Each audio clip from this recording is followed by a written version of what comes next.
I learned about Juneteenth when I was 19, and I was in undergrad then. You heard me. When I come get the fourth hour people, I want you to be there. Alex Nichols works at Detroit's Northwestern High School. She's an organizer with Detroit's Juneteenth parade. It's new this year.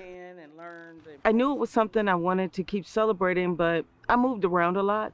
I didn't really seek any activities out until President Biden made the move, soon as he got in office, to make Juneteenth a federal holiday. So it piqued my interest once it became a federal holiday. Thank you so much for being here this morning. We couldn't do it without you. We are celebrating what our ancestors have achieved, the equity, the sweat, the sacrifices that they made for us to be here, but also understanding that there are still disparities that exist today.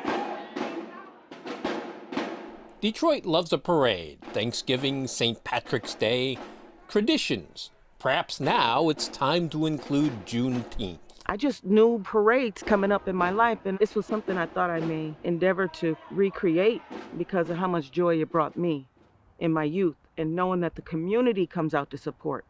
Juneteenth is an example of that. Why not have a parade for Juneteenth? Juneteenth is about unifying the community. And I think that's the best way we can say it. It's an important holiday to remember an important time in history on how slaves were freed. But today, we've got Juneteenth, and so we're celebrating the fact that we had the option to collectively celebrate on June 19th each year. And the first Juneteenth celebrations have been going on since the late 1800s. The Emancipation Proclamation by President Abraham Lincoln during the Civil War, January 1863, meant freedom for most slaves, but not some in Texas, not until June 19th, 1865. That's Juneteenth. A lot of people, even though they told them that they were free, a lot of people were scared because they thought they were going to get hung. So it made them stay on their plantations, even though that they were free. So they kept them for 2.5 years. Kept them enslaved, in bondage for 2.5 years. Mm-hmm. Like, it was just ridiculous of what they did. Like, why would you do that? Oh, you guys maybe 13, maybe 14. This is recent history for you. So all of this stuff, like, this don't apply to me, it applies to you. President Biden's holiday-making signature.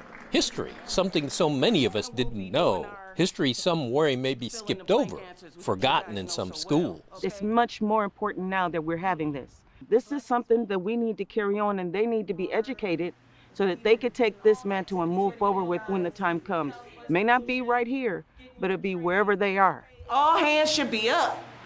All hands. If you're in this room, you're getting your training hours today. These students in Juneteenth training to be ambassadors to spread the word about the holiday.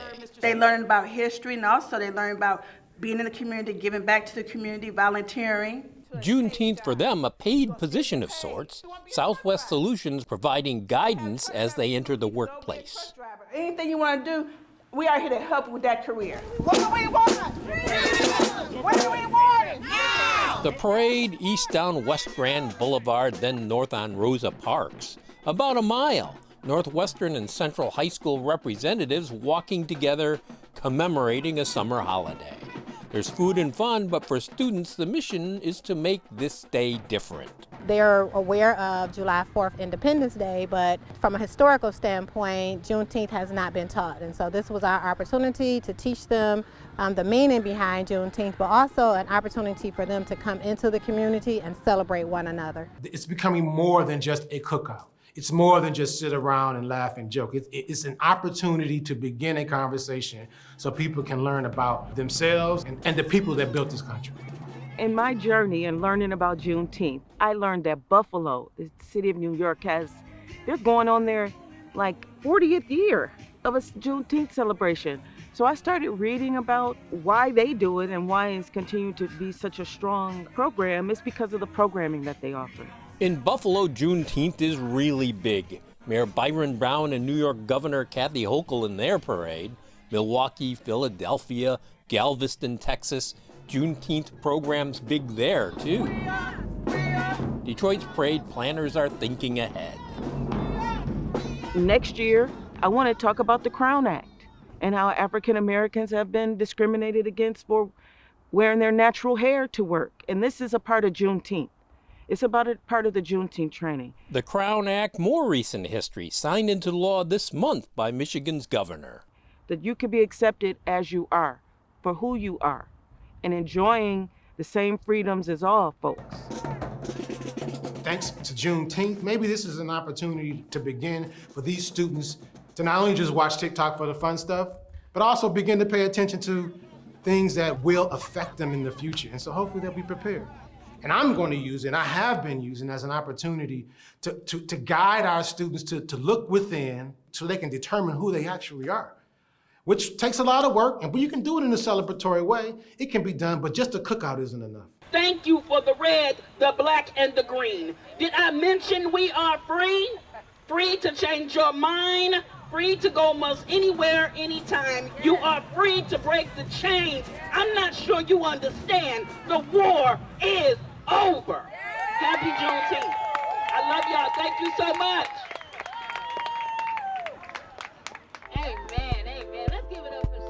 Watch One Detroit, Thursday at 7:30 p.m.